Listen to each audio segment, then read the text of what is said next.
Math 3, Final Benchmark, question 27. A circle is centered at the origin. The point 23 lies on the circumference of the circle.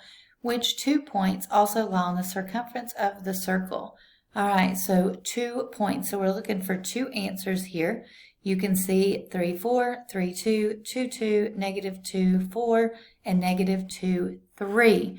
So if we know it's centered at the origin and we use the point 2, 3, we can graph that and very easily see which other points lie on that. So I'm going to use Desmos.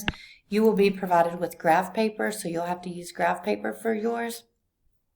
But I graphed each of the answer choices, and you can see that 3, 4 lies up here above the circle, okay?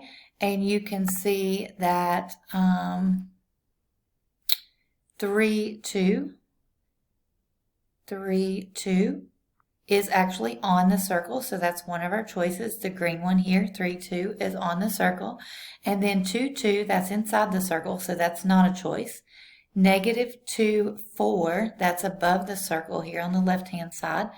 And then negative 2, negative 3, that one is actually on the circle. My circle's not perfect, but you can tell that should be on the circle.